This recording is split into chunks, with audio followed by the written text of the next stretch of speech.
And that's another thing. I surround myself with people who are really punny.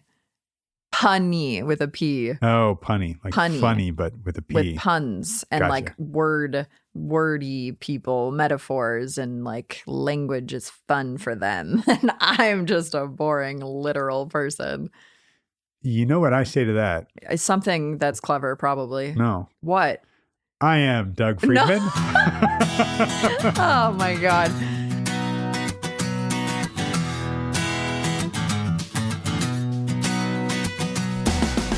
If you've forgotten, I am Kenzie Janest. And this is Your Mental Breakdown, the podcast.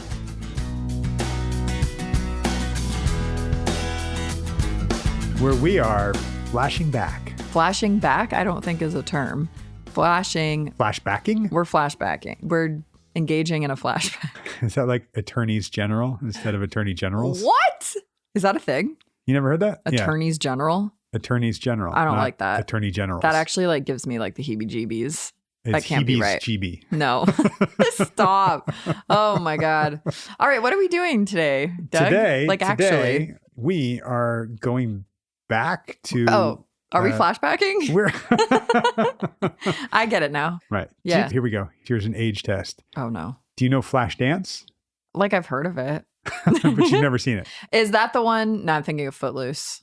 Oh, but close. I mean, similar, both, right? Both dancey movies around the same time. 80s-ish. It's like a musical, right? From the 80s and people are dancing in puddles in the rain. Is that what it is? Well, Flashdance had a pretty iconic scene where she's doing a dance and she pulls a lever and some water splashes down on her in a chair. That's what I know. Yeah. Okay. Yeah.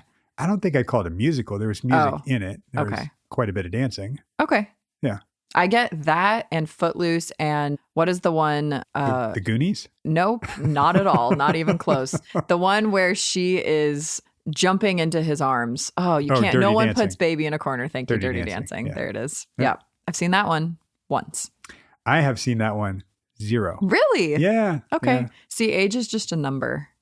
Sure. We've all seen different things and like different things. It doesn't matter how old you are. You can explore anything, any history. Any part of history and especially the future. Cinematic history. Yeah. It's all available to us. Right. What's the point? What are we talking about? Oh, man. You know, in the park up by my house, sure. I was out with my dog. And at this address? No, I'm just kidding. There were some kids. Hooligans? No, I don't know that they were hooligans. They were whatever. Is that a PC term? I don't even know. I don't know. I think I'm sure it has like racist British soccer roots. Fans. Oh, okay, cool. But they had an acoustic guitar and they were playing and singing. Yeah. And they were singing a Goo Goo Dolls song. Goo Goo Dolls. what do you call them? There's no good way of saying that. That's a weird band name. Goo Goo Dolls? Goo Goo Dolls. Yeah. It's weird if you think about it. Sure. Right? Yeah. I don't know Goo Goo Dolls. I can't say it. I'm having a hard time speaking today. Can you tell? Goo Goo Dolls. It sounds like Goo Goo Gaga. You know what I mean? Well, it is. It's baby talk, but I don't know where their name comes from. The Goo Goo Dolls? Yeah. The Goo Goo Dolls. The Goo Goo Dolls. That's really messing with me. Are you Googling the Goo Goo Dolls? I want to see where their name comes from. Googling? Well, anyway, I digress. So these kids. You do? I do. Okay. We're going off on a tangent. Often. On a Goo Goo tangent. Mm-hmm. They were singing this Goo Goo Doll song, which I know you know.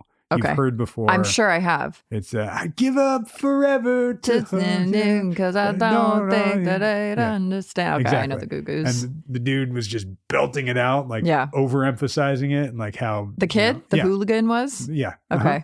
And they're with a couple of people, and we were just kind of going, "Wow, are they singing Goo Goo Dolls?" See, right. And here's the thing: is it was us kind of going, "Wow, that song is 25 years old."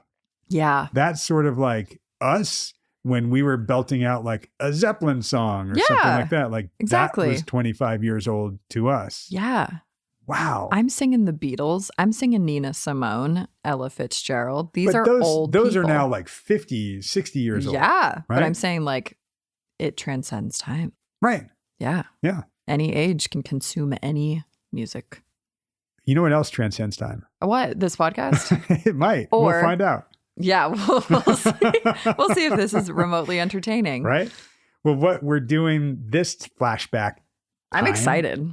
This is going to be interesting because this is Kenzie and I listening to Sarah's first session we're going to listen to it in real time along with you guys. Well, sort of. Are we? Yeah, we are. Yeah, pretty much. Yeah. And we're going to chime in as we go. Yeah. I have not listened to this ever. I have. Well, I did. I mean, Doug participated in it. No, I've listened to it at least twice. Have? Yes. Why? Once when I participated in it. Because you're obsessed with your voice. No, once when Meredith and I did it. Oh, duh. Yeah, right? Of course. Which at this point is several years ago. Yeah, I don't think you participating in it, though, counts as listening to it because you're in it. You're not observing and listening. No. You're living it. Right. But now I am going to be observing. Yeah, and listening. Critically. Very critically. Ooh, I can criticize. You can criticize yourself now. Critique myself.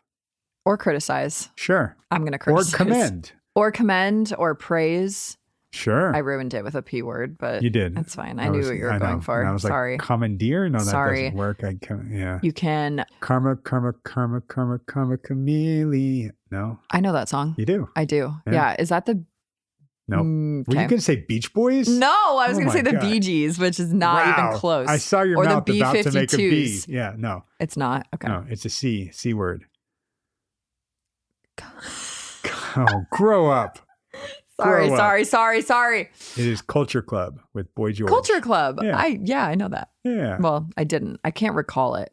Okay, so we're going to go back in time. We're going to listen to Sarah. We're going to listen to Sarah's very first therapy session with me. Oh, I'm so excited. Yeah. I love listening to Sarah. It's cool because you've never heard it. Never, certainly heard quite a bit of Sarah now. So you're getting to hear some of her very beginnings. The roots. Right?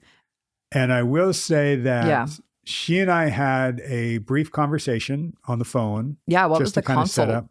The consult was, she reached out to me and to us, the podcast, and said, hey, I'm a listener. I think you might be able to help me, and I think I might be interesting. Oh, she was a listener? She was a listener. I didn't know that. Yeah. How did she find the podcast? We're pretty easy to find. In fact, if you wanted to find us. No, I knew it. Oh my God. You could find us too. That's right. On all of the social medias at your.mental.breakdown or email us at info@yourmentalbreakdown.com. And that's how Sarah found me. Mm-hmm. And she reached out and said, I think you could help me. I've got some trauma history. I grew up in a cult. And some trauma. Oh, just casual. I just grew up in a cult. Yeah. Casual. And all I knew about her was she's early 40s, has a couple of kids, was divorced, had a difficult divorce, a partner that she's been with for a while. That's really great. Yeah. But at this point, she had been with him for a while. Okay. And really wanted to look at her past and look at what's going on because she was getting panic attacks. Okay. And she's like, oh, something's not okay. And in hearing the podcast, she's like, that guy can help me.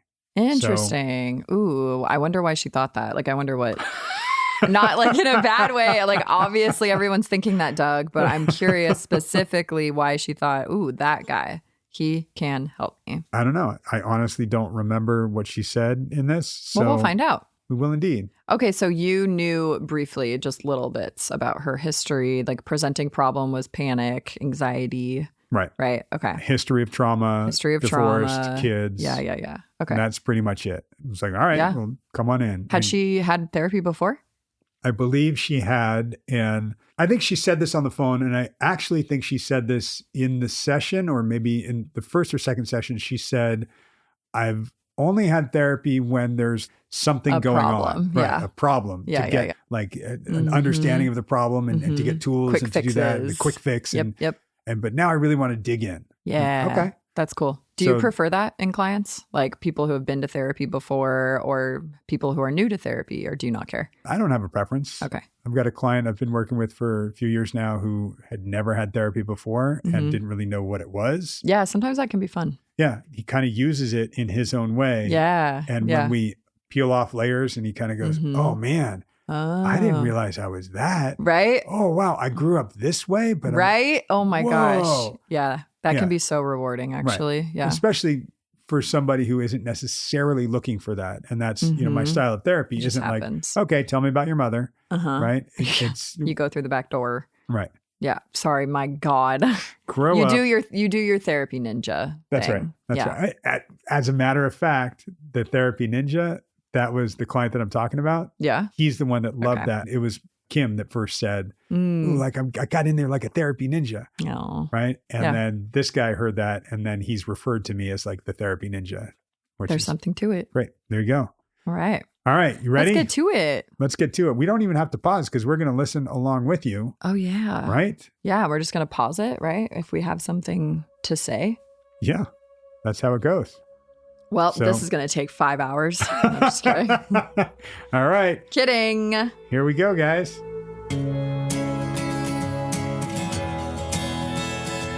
It's nice to meet you.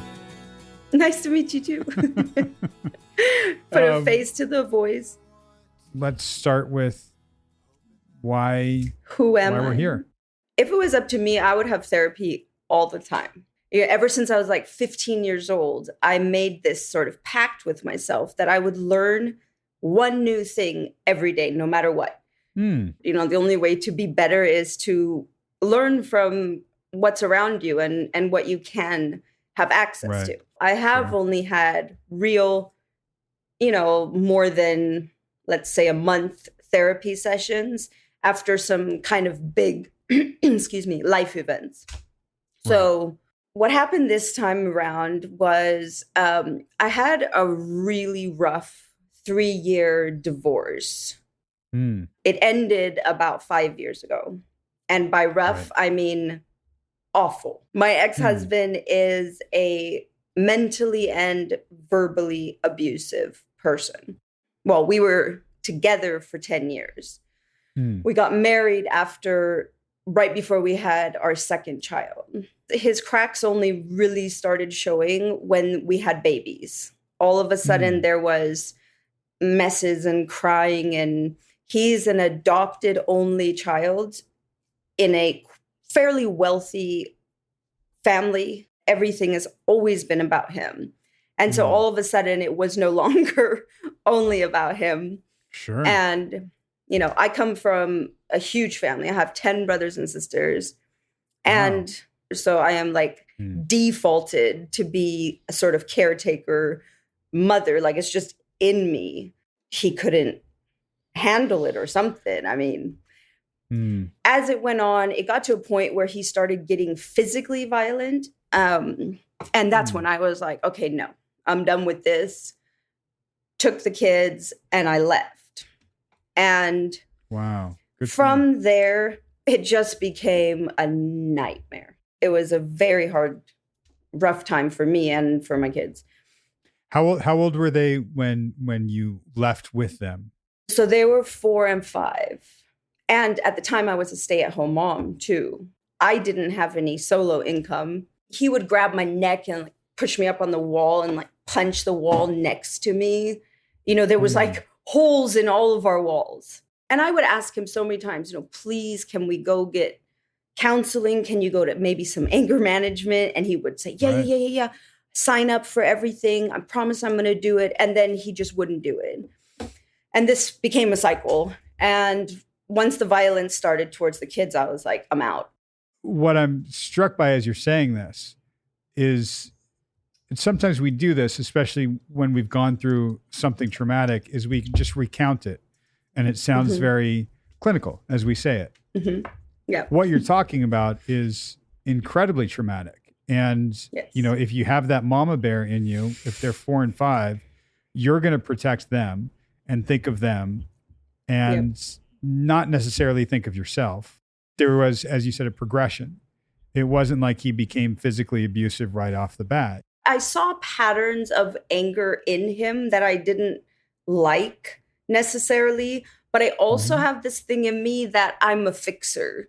I always feel like, I'm so calm and I'm so happy that it has to rub off on him at some point. What was your support system? Because I mean, you strike me as somebody that can be mama bear and will just take care. And like you said, you're a fixer, so you'll fix, you'll do things. Okay, what was your support? Or was it me? No? You're shaking your head. It was just me. No support. My support was I'm taking care of my kids. I'm getting the fuck out of there. I'm going to keep us safe, and I'm doing this, and I'm going to keep moving forward. Yes. Okay. We started the divorce with an agreement that we were going to be good, responsible parents and do what was best for our children, agree, go to mediation, and just figure everything out there. And we were doing great for 3 months. We were doing great. One day to the next, I have a phone call and it's his lawyers. We hadn't even agreed to get lawyers. We were just doing it together. Right. He was taking me to court and trying to get full custody of the kids. When someone is threatening to take your children from you, especially, and I'm not saying it's just me, but especially a mother like me who is very involved with their children, and to have the threat of someone being able to just take them from me was just, I mean, it was traumatizing, I think is the right word. Okay. Yeah. So far, based on what I know of Sarah and what we've heard, this is all obviously horribly emotional. And the word you used was traumatic or traumatizing. Later, she says, yeah, you know, it really was traumatizing. But I'm so curious, like the fact that you planted that seed, you planted that word, would she have considered it traumatizing, or is it just language at that point? Yeah. You know what I mean? Because that's a big word to give somebody, or I don't know, as a therapist, I'm very conscious about slapping that kind of label in quotes, right, of trauma onto somebody. Right. Because not everyone identifies as a, and we talk about this with Sarah. Hold on. Yes. I'm not slapping the label onto somebody. Yeah. I'm slapping it onto the situation. Okay. Right. Yeah. I'm saying, wow, that was traumatic. Okay. And I'm playing devil's advocate here, right? Because I mean, obviously we're both thinking that is a very adverse experience, like a negative experience that can have detrimental effects for sure. Sure. And I don't know, maybe she really, like, what if she just did not feel that way about it and it was not that traumatic to her? And it was like, yeah, it sucked, but. Which is why I use the word to see what she does with it. Okay. And she uses the word We've again had later. this conversation before. Yeah. I mean, there are a few things that I did just in the beginning. I mean, she's just telling her story so far. We haven't gotten into a lot of what brought her to me. We're just getting some backstory, but already in it, me asking like, okay, well, yeah, what support did you have? Nothing. Right? Yeah. Well, and what we know of Sarah too is that she's been through so many traumatic, quote unquote, traumatic experiences, right? That like there is a sense of maybe desensitization here, right? Or like she's a little jaded because she's so used to being treated this way, or it was just like, okay, yeah, another bad thing happened, right? Yeah. I use things like, I didn't realize that I was the first one to say mama bear. Yeah, I was going to say that too. That was something that you've used before, and that came out very quickly. Yep, that came out very quickly. And a lot of what I heard in her, I got the sense that it was fine for her, but as soon as it was her kids, that wasn't okay. Yes. So that was already telling me off the bat, she's not putting herself first. She's thinking of her kids. And if she had 10 siblings, and I knew that she grew up in a cult, but I didn't know the experience at all. Yeah. I'm like, all right, so yeah, what sort of support does she have? Is it just her? Is she the only one? And of course. Yeah. That's off the bat. That's where it is. And it's normalized for her. Yeah. I was going to say, she said it so nonchalantly, like, oh, it's just me. Like, nobody. What? Right. Why would I have anybody? Like, I'm the one who fixes people. I didn't have a solo income, but I just did it. Okay. So she's doing something protective and she'll figure it out. Is that so wrong though? I do wonder. Like, I think a lot of moms, and now I have some clients who are moms, right? And a lot of them will argue like, well, there's nothing wrong with putting my kids first. No, I don't think there's anything wrong at all with that. However, if you're subject to abuse and you're going along with it going, I could take it. And then you see it in your kids, or you see them exposed to it and go, that's not okay. Wait a minute. Then wait, why is it not okay for you? Yes. So what else have we made not okay in your life? So I'm just kind of logging that. Yeah. It starts the ball rolling with the whole reparenting thing too. Right. I don't know what we've got there, but I'm just putting sprinkles in, like saying mama bear and seeing what she does with saying traumatic, seeing what she does with that. Yeah. I guess with that though, my only like contrarian opinion here is like the what if she's just adopting your language and just doing that because she thinks she needs to, or she wants to agree with you or please you. So I will later ask her, what does traumatic even mean? Okay. Right. Okay. Or, hey, let's do some psychoeducation to understand what is trauma. What is trauma? And what happens to us as a result of that, right? Right. I'm getting ahead of myself is what's happening. Sure. This is what happens when we listen as we go, right? Right. Because I don't know what you're about to talk about. Neither do I. And I will say there was another thing that I did to sprinkle in. I might even do it later because I just wanted to see how it would land. Yeah. Which is I dropped an F-bomb. Oh, right? Did you? Yeah. I said something like, I didn't even notice. Yeah. With the kids, you just needed to get the fuck out of there.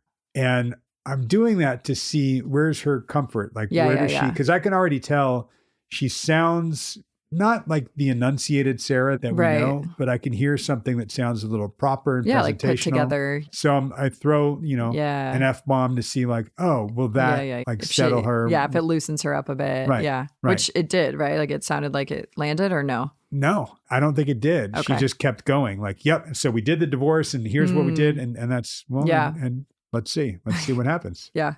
All right. Let's go. I mean, I got to a point where I was probably 100 pounds. I was not sleeping. I was just always shaking. And then, of course, every time I was with the kids, big smile on my face, trying to make it look like nothing was going on, that there was no problem whatsoever.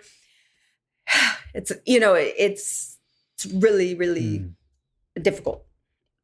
Yeah, incredibly. And maybe now in retrospect, you might have some appreciation for it, but at the time, you can't. You don't.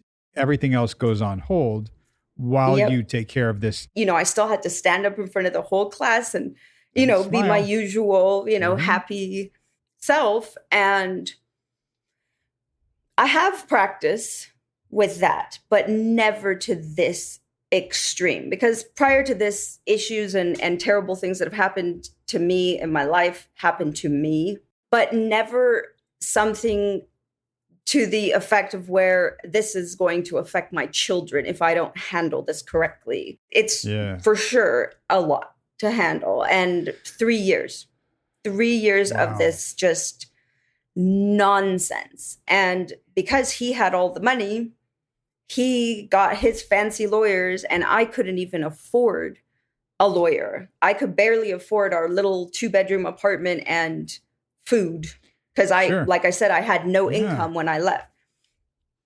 So that was a whole thing. And I know this is tip of iceberg or a tip of an iceberg of many in your life. Exactly. And already what I can hear, there wasn't a lot of support for you at all. Nope. And it's that probably goes back to a me against the world feeling. And when it's me against the world, fine, I can take it. And the world can throw whatever on me, I can take it. Right? But when it's your kids who have, in a sense, become your world and you're responsible for, if it's affecting them, it's not just you. You can't take on the pain for them. They're going to feel it. Exactly. You can't take on the fear for them. They're going to feel it. Yes, what you're saying is great, blah, blah, blah. But I was listening to Sarah, right? And it's one of those, I don't want to say one of those types of clients, but one of those situations, because I have a new client who reminds me of her actually, where they're so tense and put together. And I don't want to say uptight, but very like rigid and just put together, right? And like, it's like that feeling where you almost want to just pull the string and unravel them, right? Like you want them to just start crying and like let go because you know that they need to in a way, right? And you don't want to put that on them. I'm not going to force you to cry, right? Especially on the first session. Right. But you can feel it. It's palpable. Like there's so much in there. Oh my God. So, like the pressure. Yeah. Exactly. So you see this and I see this too. This is the very beginning. This is the first 10 minutes of knowing her. Right. And there's some stuff that we've cut from this because she was going into the brothers and sisters and more details about the husband and all that. So we skipped some of that, but she was going into some of that, not with the emotional content at all. No, exactly. Right. Like it is so put together. It's so, like you said, clinical. And I think she is maybe not to the extent that she has before, but the enunciation, right? The enunciating, she's definitely doing that. Totally. Yeah. It's a front in a way, right? Like it's protective and it's. Exactly. Yeah. And you can hear it right off the bat. Granted, you know her years later. Yeah. However, hearing it right off the bat like that, there's an instinct for a therapist to go, ooh, let's get to the emotion behind it. Yes. I think that's irresponsible to go there right away. Yeah, we've talked about that too, which is interesting. Like I think some therapists feel obligated almost to unravel them, right? And to like pull the string and say, ooh, what's going on, right? Like let's dig a little deeper even in session 1. It's interesting when a client comes in wanting that, like, oh yeah, I want to get under there. I want to see what it is. And I kind of go, okay, cool. And I'm going to do it over time. I don't want to unravel you right now and have you totally break down right now because I don't know how to build you back up. I don't want to get you raw and have you in this place and then go put you back out in the world. See, now I'm being a therapist. I'm like picking up on your fear concern there. And like, what is that? Like you feeling like you can't support them. It's not a fear or a it? concern. Okay. It's that I think it's irresponsible to just. Oh, straight up irresponsible. If I don't know the tools or the ways to pull you back up, then I shouldn't let you go down. If we're talking about somebody who's not really in touch with their emotions and so desperately needs to let it out and express it. Right. And you let it out in a 50-minute session and then they're back out in the world and they've never really done that before, they're going to be pretty raw. And why is that bad? Why is that bad? Because they don't have access to any of their... I'm playing devil's advocate here. Yeah. But just to explain to us. You do know why it's bad, of course, right? But I'm asking you for like audience sake and just like, because I want to know, like, I am curious, like what is so wrong about someone feeling their feelings, even if it isn't there's raw... There's nothing wrong with that. Okay. A lot of us might go, oh yeah, I just needed a good cry. Or like, oh, I just needed to scream and let this out. Yeah. Right. And if we're talking about somebody who is having panic attacks. And I don't know any other history of her yet. Yes. But if they're not used to this, if they don't just have a good cry and let it out, if that's not something they do. Yeah, that's not safe for them. Exactly. Yeah. Exactly. And what we create in therapy is a safe space to explore that. Right. So we explore that in this safe space, and then you can go back out in the world feeling still protected or guarded. Like you can have your defenses still. That's why I never want to take people's defenses away from them. Right. We want to explore them in here and see if they're useful or effective. Helpful, and we still need them. And I mean, I think she hits an analogy in this session. If I remember correctly, she uses it. You'll recognize it because we refer to it a lot. Yeah, I'm sure. I don't know when it comes up. I don't want to give the spoiler. But don't spoil it. I know it's coming out and it speaks to exactly what you're talking about. Really? Oh, I know what it is. Is this session 1? Can I say it? Sure. Is it Bruce Almighty File Cabinet? It is Bruce Almighty File Cabinet. Let's go. Let's go. All right. We're getting back in. It makes it so hard and exhausting. And then you have it being contentious and prolonged. And sure enough, it ended up he just didn't want to pay child support. Really, literally, that was his reason. And obviously he wanted me to be sad and upset because that's his life tool, mind game. So why I decided I needed to go back to therapy was actually because recently, about 6 months ago, our son, who is now, well, he just turned 14, but he was still 13. He snuck out of the house at night when I was sleeping, popped open his window, called himself an Uber, and went to smoke weed with his friends. Obviously, no good. 100% need to be disciplined. So being a co-parent, I called my ex-husband, explained to him the situation. I said, we need to discuss what his punishments are at both households. We had a great talk. Everything was great. By that evening, he was telling me that he was going to serve me again with papers to take the kids away from me, saying that I was an unfit mother and that the kids were in imminent danger if they ever were around me. So all panic mode, lights flashing, literally reliving the 3 years of my divorce and anxiety. I mean, it was terrible, terrible 2 days. Got to a point where I was having massive panic attacks. I wasn't able to breathe. I was bursting into tears and in the middle of work. Like my friend at work had to bring me outside so I could, catch my breath and stop crying and stuff. And that's never happened to me before. I see that there's a big trigger there and anxiety. Anxiety I think I've had it in various forms my entire life, but none of them so much that I can't function, which is what happened. So see, right there. Yeah. Can't function. Right. That's the key word I heard. Yeah.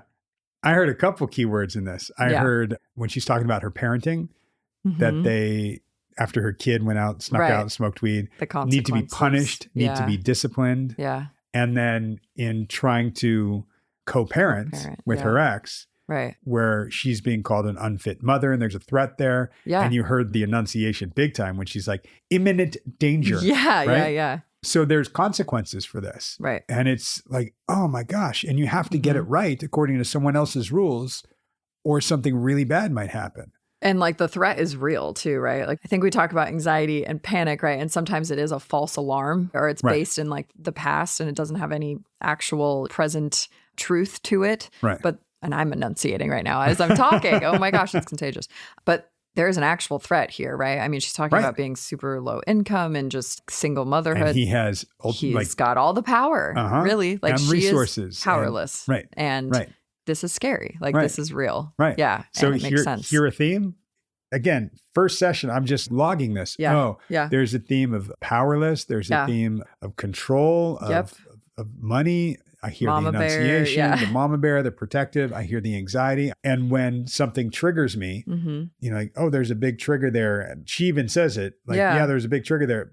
But I've had it in so many forms my entire life. So, so she has a life of just trying to keep it together. Survival mode. And when she lets any of it in, she can't function. Ugh.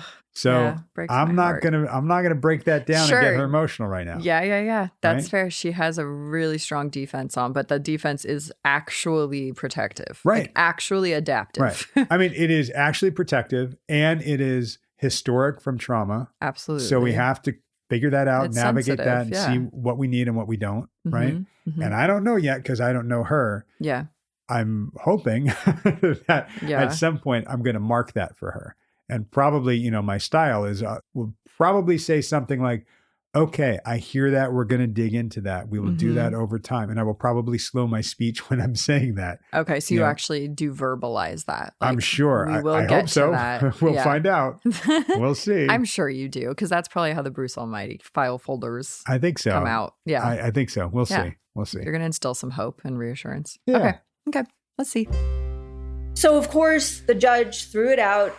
There was no basis. It was just a load of hogwash, which is that's just what he does, right? Instead of saying, this is so great that we can be a parenting team and work together to help our son learn a valuable lesson, he's being a teenager and he made a bad decision. But instead of just coming together to figure out how we are going to help our teenager learn, instead taking you to court when it's happening, it's so intense. Now I think about it and I laugh. But at the time, I mean, I wasn't, again, same thing. I'm not sleeping. I'm not eating. I'm putting this big fake smile on my face when the kids are around. It's a lot. Pause for a second. Yeah. Well, we'll pause for a second. Pause for a second. We'll see. But I'm like, oh, that wasn't because you thought she was about to cry and you wanted to go there with the emotions. Oh, no, I doubt it. I doubt it. It doesn't sound that way, but I think there's a world in which a therapist does do that. Sure.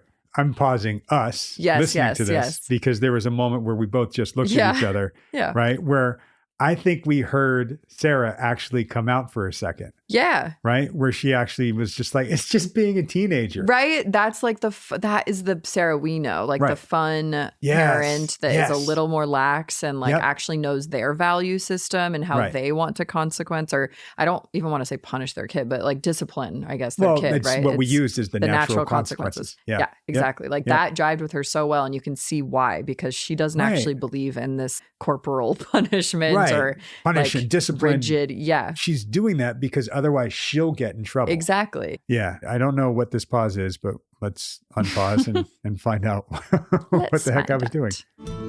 When you say it's a lot, what does that mean? It means, what do I mean by that? I mean, I like I said, I've learned over, the different things that have happened to me in my life, a game face. I've learned suck it up and get on with it, and I can do that. But this whole thing, the anxiety surrounding my children, I just don't have a handle on it. Yeah. Or maybe I do, but it doesn't feel like I do. I feel it. And having a handle on it is what you just described. I can suck it up. I can move forward. I can do this. You can, and you have for a lot of your life, through a lot of your marriage, through a lot of your motherhood. Just to rewind to the pause thing, right? I think there was a small part of you, right? That was like, let's just test and see if she will go into the emotions, right? Like, oh, what is a lot? Right. What does that mean? What does that look like? But she instantly went to the explanation of like, oh, I just put my game face on. Like she's doing her game face. She is saying, this is what I do. Totally. She is showing us what she does. Exactly. Right. And at the same time, she's recognizing this is why I'm here. This is what I want to do. Yeah. This is what I want to look at. Yeah. And so I take the tact, I think, of, all right, I'm going to join you in this intellectual thing for now. And we're going to like, oh, so this is what's happening. So this is what you do. So this is what you've been doing. And I think I will ramp up into it somewhere. I hope I say it and just tease it. Like, we'll see. So to keep going, put on a game face. You've done that all your life. We haven't even talked about your childhood, meaning it's been happening for so long. So there's so much that is underneath, right? I think. We'll see. You're like emphasizing that. Like there's a lot to get to here, right? And there are reasons why you are the way you are. Well, and a part of that is because some people come in to therapy and they just want to talk about what's happening right now. And they don't necessarily realize consciously that it's coming from history. Some patterns, in history and some programming. And there are some therapists that just want to go back to that. Yep. And I think you really have to balance. I was just talking to a client about that. Insight's important, and so is behavioral change, right? Like action-oriented stuff. Totally. Yeah. I kind of say to people, I might even say it to her, like, we're going to hit it from two sides, both angles. Yeah. Right. I think that's the only way to actually do it. I mean, makes sense. I'm getting into. Well, that's things, our job. They can just take one path, but we're going to look at it from all the different branches and make them make sense. That's right. The real definition of holistically. Well, let's bring it on. See what happens. Okay. We haven't even talked about your childhood. Nope. That's a whole other chapter that, I mean, you told me a little bit already. So I know, I mean, we literally haven't talked about it. All you said to me was, I grew up in a cult. Yep. Okay. There's definitely. That's a whole different suitcase.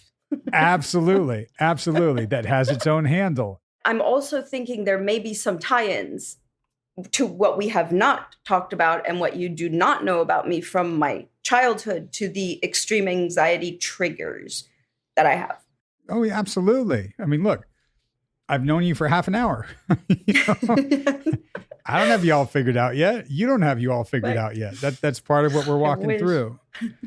I can tell that putting a handle on it, getting a handle on it, I don't want a handle on it. I want to open up the suitcases and start unpacking it because you are carrying a ton of fucking weight around with you. I don't want a handle. I don't want a backpack. I don't want you taking, if anything, we got to take some of this off for a second. We got to take a breath. Yep. In some sense, we need to recognize it's a lot, what that actually means for you. Well, first of all, it's the suitcase thing, right? It's not the Bruce Almighty file cabinet yet. Yeah. But the suitcase thing is a classic, and I think it makes a lot of sense here. And I didn't even realize until you were mouthing it to me, the handle thing. Like, because she kept saying, like, I can get a handle on it, or I can't get a handle on it. Like, and then I moved to suitcase, and we ran with it. It worked. Totally. This is a strength of yours, Doug. Well, and it's sort of like I tease and just test, like, is she going to go with this one? Oh, she did. Okay, cool. Yeah, that one made sense to her. Yeah. Right. Yeah. Again, I dropped the second F-bomb of the session. You did. I think you are really testing the bounds of what's going to help her loosen up here, what's going to make her feel comfortable. I think you putting that out there, right? And just being like a looser, more casual, conversational person. There's something that clearly by listening to you and Drew, right, on the podcast, something that drew her to you, right? Sure. Like something about that seemed endearing or seemed helpful to her. When I have an emotion or a bodily reaction that is completely out of my control, that's there's a problem now. Like, that's not something I can just get a handle on, past. If that makes sense. Yeah. So that's where I'm going to start at, because it was a involuntary, uncontrollable. I mean, it was just so strange. I was seeing, like, white spots. I couldn't breathe. When I get anxiety, it feels like everything gets big. It's like everything is all around and crazy, and I can't, maybe it's a control thing. And then as I bring myself to calm, everything feels like it's coming back into focus, or manageability, maybe is the word. Yeah, I think of that as being contained. When I'm contained, cool, I've got a handle on it. I can take it. I can deal with it. Even if it's not great. Yes. Right. Yes. But if something disrupts that, and that container that has held me and a lot that I've taken on, if that's now opened and I'm not contained, it's not only big, but it's all around me. It's all encompassing. It's everywhere. I can't get away from it. I can't. I can't. I'm surprised. It's exactly how I get. I'm surprised you're not, using a ton of drugs to get away from it. Because that's, and I say that because a lot of people, when it is that experience of it, it's just too much. It's a lot. I can't take it. They can't. They don't have containers. They don't have suitcases with handles. So they reach for whatever they can. People go to whatever they can. Yes. It's a defense. It's a mechanism we use to cope, to get through. And I'm not glad you went through this, but I'm glad you recognized, wait a second, this is involuntary. There's something going on. Let's get to it. Yes. And what you said to me on the phone when we first talked is, I've had therapy before. I love therapy, but I've usually gone to therapy to help me get through something that has happened. I want to get into and through what has happened, not just this one thing, this one time. Yes. The picture that you're painting just in our first meeting here is you've gone through a lot by putting it in containers, putting it in suitcases, putting handles on them and carrying them around.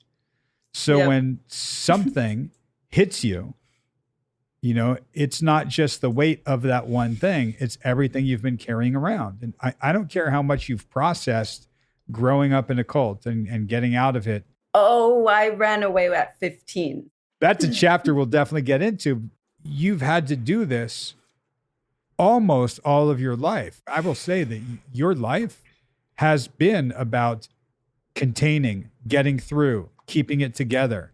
And at some point, we'll get to things like, where was your childhood? Where was your joy? Where was your freedom? Where was not being contained, but just being open and having that be okay? Absolutely. Absolutely.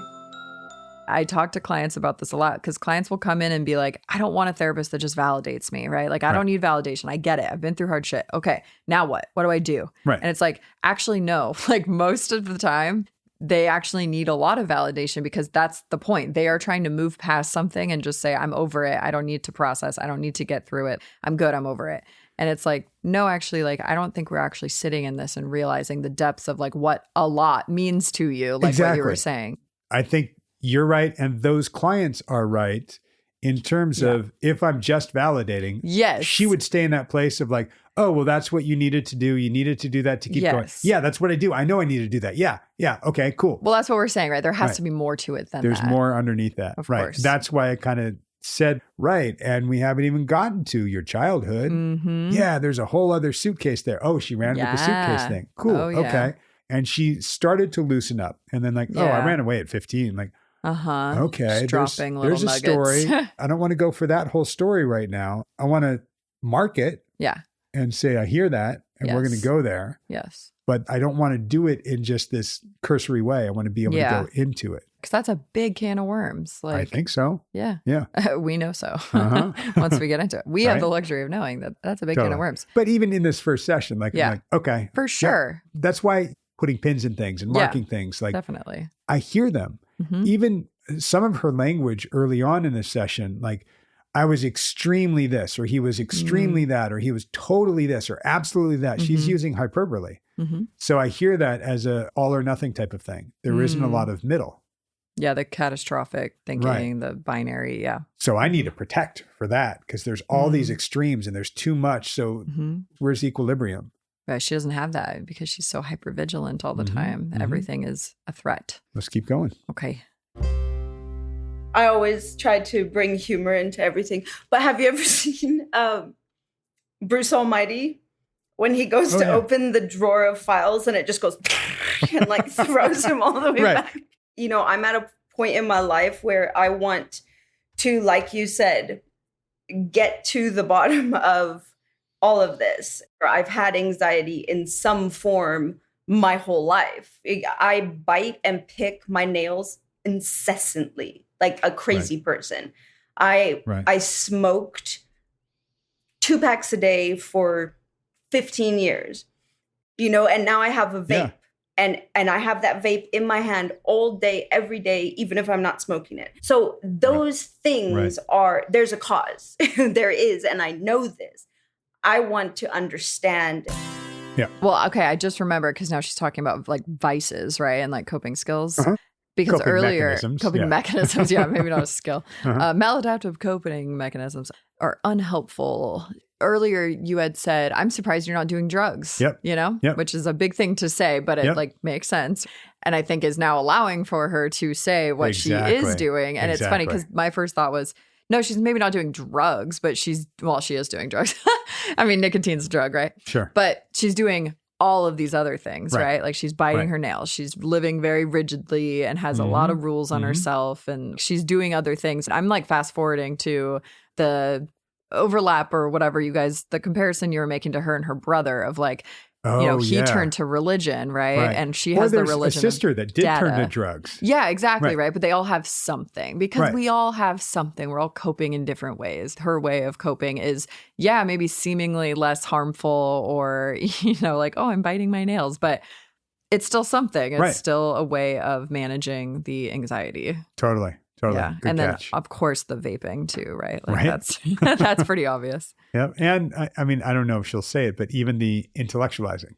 Yeah, exactly. That's what I meant. Like the religion. And then there's the religion of like data and intellectualizing, right? Like that's the fast forward. That's what she's doing now. Yeah. Totally. I don't even know if just talking about it is going to help or you're going to be able to say, okay, well, maybe this ties into this or give me some insight into how much my childhood affected me as an adult. Because there's a lot there, reading books, listening to different therapists. Even when I had kids, I started doing a study just on, how children's brains develop and what's important at the beginning. And, at what point is this sort of locked in? And at what point is that sort of locked in? And I mean, that's a disaster on my end, 100%.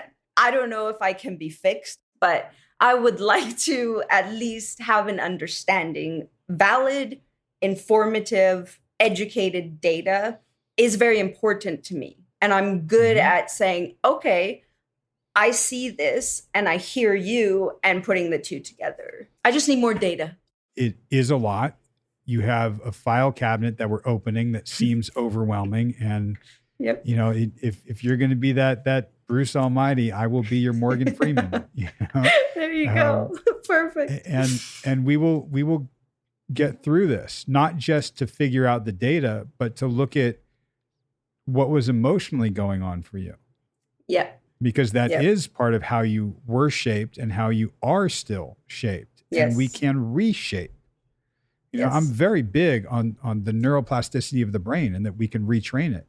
We can rewire some of that. There are things we will be able to uncover and we will be able to control or not control or understand, heal from, process. And we will be able to manage your life. When I hear you say it's a lot, and when I hear a panic attack, well, what it is it's unmanageable. And to manage it the way you have is just packing it in another suitcase, putting another handle on it, and carrying it with you. I know, I'm tired of it. I really am. I don't know if I mentioned this too, but I'm extremely OCD. Extremely, always have been. And I think that's another control mechanism. So this has always been an issue for me. And it only sort of came to the fore once I had children because nothing can be perfect anymore. Whenever I have my family over or guests, I clean during the party. And finally, one of my sisters said to me, cleaning the whole time we're all trying to hang out and have fun is actually quite stressful for the rest of us. And I was like, oh, wow. Like I never in a million years would have thought that me cleaning would be stressful. So when she told me that, I had to make a mental effort, no cleaning, right? I'm not going to clean, but I have such anxiety the whole time. These are the things that at my age now, I'm saying, okay, we got to get to the bottom of this because sure, I can be quirky and weird, but I need to know how to not sit there the whole time going, biting on my fingers because there's dishes on the table. Absolutely. If we can think of it as it wasn't the act of you cleaning, it was what created the need for you to do that. There was a dis-ease and a discomfort about you. Yes. Right? That manifested by cleaning. Huh. Interesting. You hear what's going on? Okay, I see your face. Go I'm ahead. just like thinking there was so much in that. I think I get what you're trying to communicate to her, which is that like, yeah, on the outside looking in, you're just cleaning and it looks like OCD or whatever, right? Because she said I'm so OCD. Right. But really, like that's her coping with the just constant hum of anxiety that is going through her. It is control. I mean, anxiety and control just go hand in hand. I should say lack of control and anxiety go hand in hand. Yeah. But can I go back to like the beginning where she's like unconsciously probably testing you, right? A little bit. And that's what clients do, especially towards the beginning, right? Of like, yeah, I don't know if I'm like fixable or like if you're going to be able to help me, but this is my stuff, right? And like, I would love to not feel this way, but I don't know, right? And I don't think an explicit like test or challenge per se, but that's what we do as clients, like us too, right? As clients, like we do have our doubts and our skepticism and our distrust, right? And like the sliver of hope that we do have. If you're someone with trauma and people have continuously disappointed you or abused you or taken advantage of you, it's hard to put trust in a powerful, seemingly powerful person. Totally. That's why I think it was right before this, but I used that's Bruce Almighty, then I'm your Morgan Freeman. Oh, yeah. And that's kind of scary, Doug. Well, and I knew, don't you think? Right, I knew you'd take that because you're like, oh, well, wasn't he God? That's giving cult leader, yeah. But, however, my point in it and what I was saying, if you know the movie, he's not omnipresent, really. Okay. The movie is Jim Carrey figuring things out. Yeah. Right? I heard it, honestly, like playfully, as just building rapport, right? Yeah. Like, truthfully, that's what like, it is. I'm playing on her analogy. Yeah, exactly. Right? And to your point of this beat, I'm saying like, yeah, I got you. Yeah. Like, I don't think I'm fixable. Like, oh, of course you are. Yeah, we'll do that. We can rewire. Yeah. Even right now, I'm giving her a little of what she wants, the data. Yeah. Right? Yeah. I'm giving her the intellectual. I'm telling her some things clinically. Neuroplasticity. So she can go, yeah. And then I kind of show her a crack in it by saying like, oh, it wasn't the act of you cleaning. It's what created the need for you cleaning. Like I'm showing her something that she hasn't thought of before. And what does she say? She goes, huh, okay. Yeah. Oh my God, you're right. Yeah, I heard that too. Right. You just reminded me. Yeah. There was the reassurance and like instilling hope, which I think is really important, obviously, in the first few sessions, especially the first one. But then a little bit of like but maybe this is a taste of like what's going on here and how does that land for them? And them kind of seeing that crack for the first time might be, whoo, here comes the influx of awareness. Right. Right. That's about to hit you like a tidal wave. And if you notice, like I used the intellectual to get there and then I went, oh, and there's something underneath that. Emotional. There's emotional. And we'll get there. Because you're human. And as robotic as you think you might be or that you are showing us to be, there's a human in there. Right. You are not a robot. Right? Yep. So people might be seeing you cleaning, but what they're picking up on energetically is, oh, something's not right. Something's unsettled. I think there's probably more than you emotionally are able to realize right now. Intellectually, you are. There's more that is in that sort of disarray in your life. So I try and keep all that neat by physically cleaning instead of dealing with what's the mess that's up here. Yes. I mean, how do you clean a closet? Pull everything out. Yes. Okay, but you've got some skeletons in there. Oh, yeah. All right, well, let's check them out. And you've got, wonderful clothes in there and a little tricycle you never got to ride. There's a lot of stuff packed into that closet. Yep. And not all at once, because that would overwhelm us. We're not just going to pop the door open and let it flood out. We're not going to open that file cabinet and get smacked by that never-ending drawer of files. We're going to walk through it. Okay. Not sprint through it. We'll walk through it. Good. And we'll make sense of it. You can look at all those files if you want to. We can open all those files. Absolutely. What we can also do together is recognize, there's some patterns here. Okay. Yes. Interesting. Oh, wait. Yes. This way that I've been, it will all start to make sense. Okay. And that disarray that's in your head, in your brain, that seems like all messed up and all chaotic, will start to make sense and start to be more orderly. And that's the kind of comfort and containing that we can get to, and we will. Awesome. That's exciting for me. Do you hear me slowing down? Yeah. Slowing down how I'm talking? Well, also I'm sensing the ending of the session, right? So we're the arc, right? Yeah, you're slowing it down, summarizing, or you're about to get into the summarizing of almost the conceptualization of everything. And okay, here's what we're going to do. Once again, instilling some hope and saying, I got you, because look, I understand. I hear you. I see you. Right. Yep. Yeah. So there are moments where, we can see that there's emotion down there. We're not going down there right now, but we will. Yeah. Right? Even how do you clean a closet? You take everything out. Right. Yeah. We're going to do that. And sometimes when you take everything out of a closet, I didn't say it in this, but there's a mess. Yeah. Right? There's a lot of dust in there too. Right. And you've got some skeletons in there. She's like, oh yeah. Oh yeah. Right. So it's going to get messy, and we're going to do that. And okay. And then comes the slow down. And you're right. It is the arc. So I'm bringing her back up a little bit. Yeah. And I'm slowing us down. Like you're doing right now. That's and talking a little softer. That's right. Well, let's listen to the rest of this. Okay. There are so many people who have a similar experience in that things feel like they're in disarray, that they're not okay, that I'm not okay. And they won't emotionally connect to that because that's too overwhelming. We can't emotionally connect to that. So we'll intellectualize it. We'll have our coping mechanisms. We'll pick our nails. We'll do whatever we need to do. And recognizing that we can start to make sense of it, unpack it, recategorize it, and have some agency and choice in how we choose to be. Breaking it down, I love my life, my home life. I have a wonderful boyfriend. I have 2 gorgeous, intelligent, amazing kids. I have a job that I love. I am actually a happy soul.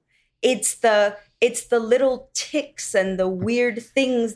What I'm not necessarily happy about is my I don't know, anxiety or OCD. I feel like there's this ball of stuff that I want gone. Yeah. And now that I'm getting older, like you said, I am noticing patterns in my own behavior that I don't like. But it's not something I can just be like, oh, okay, I'm not doing that anymore. It's a part of me almost, if that makes sense. Yeah. I was going to say this earlier, it sounds like, and I like the way you're summarizing, conceptualizing, right? As we do at the end, especially of the first session, but it speaks to, okay, we're not just here to solve one problem. We're here to actually help process the entirety of your life thus far and the patterns, the overarching patterns of your life and what has gotten you to this point, and weeding through it, what is helpful, what is not. You were saying this earlier, right?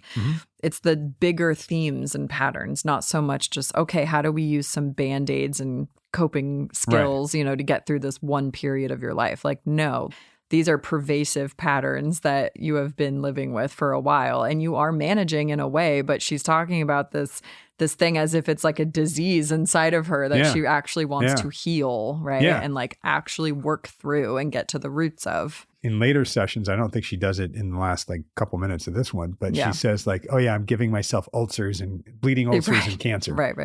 Like, that's no joke, man. If that's what she's feeling, then of course we're going to dig into these patterns. Of course, it feels really pathologized to her. Like, oh yeah, you're doing it successfully to this point. Yeah, you're surviving. Right. But let's be thriving. Yes. Like, how do we do that? Let's not have bleeding ulcers and cancer. Let's not. Get in touch with our emotions. Okay. I have another question, but I'm going to leave it for the end. Oh, okay. At your very core, you are a happy person. At your very core. Yeah. I don't think we've reached your very core in a long, long, long time. I think there's another core over that we're going to have to get to first. That is the core that is unsettled. I'm not okay. It's not okay. Nothing's okay. I'm not safe. This isn't safe. So in response to that core, you've become hypervigilant about making sure my kids are safe. I'm fine. It's cool. Yet you're not, because it's that unsettled feeling. That's the picking the fingers. That's the making sure things are just so. There's an unsettledness about you at a core level. Okay. Underneath that is your true happy soul. I love that you said it that way. I want to let that happy soul have some room to breathe and open up. Me too. Yeah. You said it perfectly. But I want just to be who I am. I just want to be. There's no word for that. No, but what you did right before saying there's no word for that is the expression. It was that exhale. Yes. That sigh. Exhale. That's the word. I mean, man, from what little you've told me about even being a kid and teenager, you haven't been able to exhale. Nope. You know? No. If anything, you've been breathing with like a snorkel. You know? Yes. It's not a real that's breath. That's a good analogy. I like that. Right? Yes. You know, you can't take a deep breath. It just doesn't work. No, and in fact, I physically can't sometimes. That is just an awful feeling. Yeah. To have to actually physically move your body to inhale. Hate that. Yeah. And that's something that you've had for a long time. You know, we're not going to cure it like that. I know you know this. Yeah. You know, you're in for the process of this. We've got a lot to walk through, you know. And, we do. And we will, you know, like you said, okay, it could be Bruce Almighty popping that file cabinet. Yep. Fine. I got your back. We'll find some patterns. We'll find the data. We'll get through it, but not just to get through it and move forward. You can't make me better right now. What, Doug? Haven't I already? What? Yes. We're going to do this in a very, at times, frustratingly slow pace, you know, but that's how healing happens. It's gradual.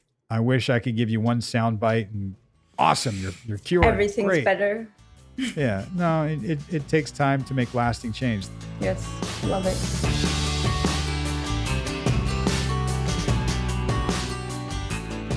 Yeah. Woo! I love, and I've learned to do this, actually part of my informed consent in first sessions, whether it's at the beginning or the end or the middle of the session, is to say something along the lines of, like, warning them that, like, this is a gradual, slow process, right? Like, we are not here to slap Band-Aids on. This is not a quick fix. Like, this is a long haul thing, right? And it could get worse before it gets better, in the sense of, like, bringing all this awareness up is going to be painful at times. Yeah. And that's what you said. It takes time to make lasting change. Right. Yeah. I think that's so important, especially for people who maybe have not done therapy like this before, or who have only been to maybe short-term solution-focused therapy. Right. And to your point. Which is valuable in its own right. Yeah. Absolutely. The short-term solution-focused therapy, it might be that here's what's going on. I need help to get through this now, right here. Yeah. Absolutely. Especially with crises and like high acuity cases. Yeah, absolutely. And that's not this type of therapy or this type of client. Oh man, there was a moment, I know it was an exhale, and an exhale for her is basically like so close to crying. Do you know what I mean? Like it's the closest she can get. It's a release. It's a release. It's the closest she can get to releasing and letting go. Totally. And so right before she did though, there was a moment where you were saying getting to her happy soul, like that core. I started welling up and I could tell she was like wanting to well up too, but God, those defenses are so strong. It's not going to happen for a while probably with her. Right. I don't know, but I'm excited to see when her first tear is, Again, validation, the V word, right? Exactly. Especially because she used the term happy soul. And I wanted to show her like, I see you. Yes, there's a happy soul. Yeah. And, she called that at her core, like, and there's a core of you that is not okay, not safe. Like that's the scared little kid that's probably always been there. I don't know yet. Mm-hmm. That's the one that reaches for defenses and does this and does that and is keeping everything mama bear or keeping control or putting handles on things. Like, okay, cool. Underneath that, there's the happy soul. Of course. It's like the Russian doll, but like, like totally. A jawbreaker. There are so many different layers to it. No, it is the Russian dolls. Like popping them up like, cool. And at the core is the happy soul, but that's been covered up. Because things haven't been safe and haven't gone well. Yeah. And then you've had defenses for that. Yeah. So we're going to peel the layers for sure. Yeah. And I think we could argue that most clients come in with their own version of this, right? Totally. Like most people have gotten emotions either mentally or physically beaten out of them, right? Like we are not taught how to have and feel and express emotion. Totally. It is at the core, I think, of most people's quote unquote problems. Right. The one other thing is when she was, I think you said breathing through a snorkel, right? And I was like, holy shit, that's so accurate for all my anxious people out there. Like, I feel you. Like, it's like breathing through a straw. And we did that in a class once in my, in my grad, or no, this was like a mental health first aid class. And to understand like panic or anxiety, we breathe through straws. And I was like, oh yeah, this is, how I feel all the time. Yeah. Technically you're breathing. You're technically breathing. Technically, you're not going to pass out. Right. But it certainly feels that way. It's constricted. Yep. Yeah. I know. I was with my partner the other day having an anxiety attack. And he literally, like, as I'm laying there with him, he was like, you can exhale. Like, didn't even realize I was holding my breath. Right. It's crazy how physical anxiety can be. Totally. Yeah. Totally. Okay. Last question for you. Bring it. Which is, you kept saying, and we kept talking about, like, okay, it's not maybe helpful or even responsible to let clients just unravel, especially in the first session. And if it's not safe for them, like it's not safe for them to be super emotional and just be raw, like a raw nerve ending, right? Like end the world after a therapy session. We have a responsibility to keep them as safe as we can, basically, and as regulated as they can. So going off of the end of this session, right? Like, what's the plan, right? Like treatment plan, like how do you plan on doing that? Like Bruce Almighty file thing. Like we're not going to go too hard. We're going to take it step by step, like baby steps. We're not going to open the floodgates, right? Like what does that actually mean? So part of saying that is to reassure her that if we open the filing cabinet, it's not going to all rush out and all come out. Like it's okay. Yeah. We'll be okay. Because the reality is, even if we go to an emotional place and all of the emotion does come out and flood out, I want her to know, like, yes, and we can still contain it. You're used to having containers to carry on. Yeah. We can do that. How though? How? Yeah. What do you mean how? Because a lot of people think their emotions are not controllable, right? And if like, if I just start crying, I'm never going to stop. Or if I start feeling anxiety, I'm never going to stop. Totally. So if we do experience a little bit of it in session, like if she were to in the next session, like feel some anxiety and then start panicking, what do you do? Are you putting a cork on it somehow? Or are you saying like, I've got you? Or are you doing coping skills? Like, what are you doing in order to regulate? All of those things. Okay. All and any of those things depends on the way I used her analogy, the Bruce Almighty file drawer. We might take one file out at a time and open it up and look at it. Then we'll put it back in the filing cabinet and close the door. Okay. Right. And I understand that metaphorically, right. like figuratively. So how do we do that? Literally. Literally? Yeah. We'll take one thing and I'll let her express emotion if she can go there and see what happens. And I'll scratch at it. Yeah. I'll see how emotional she can get, what kind of release she gets. Okay. Beautiful that towards the end of the session, she had an exhale and she went to that place and I could see like, I believe her body language in this session, this was over Zoom, she was right up on the computer, right up, shoulders up and tense, probably had the vape in her hand, vaping. Definitely. Right. Yeah. So I'm going to be looking for when does that relax and soften. Release. Yeah. And it might soften by virtue of crying, by virtue of letting something out. I'm looking for that and trying to bring that out. And I'll notice that and mark that with her. But then I'm looking at her baseline right now is this, like is enunciating, is the handles on things, the suitcase closed. So I want to make sure that we can contain it. She lets some emotion out. I might want to, for lack of a better way to say it, shove it back in after we're done. Right. I guess that's what I'm alluding to, right? Like there's no great way to say it, but you are trying to contain it in a certain way and like regulate and manage by, letting a little bit out, but then putting it back in too, because it's not all or nothing, right? Like it's compartmentalizing is healthy sometimes, right? Totally. Like we don't want to be crying at the grocery store, let's say, right? Like we do want to be able to function in our day-to-day lives, but we also need the time and space to feel our feelings in a big way. And she obviously has got some stuff to feel, and she does eventually. She does, and she will, and I'll be here for it. Yeah. And you guys can be here for it too. I know. I'm really curious. We won't be able to get like live feedback, but I am curious how this one lands differently than, doing a recap sort of thing. If you guys like this style of us kind of going through it, as we do these flashbacks, if you like hearing us interject throughout, let us know. Director's cut version. Right. Find us on the social medias. Oh my God. We already did that, Doug. Right. But now we're saying like, cool, but give us the feedback. We are eliciting feedback. Yeah. I like to listen to I like to feed. I like back.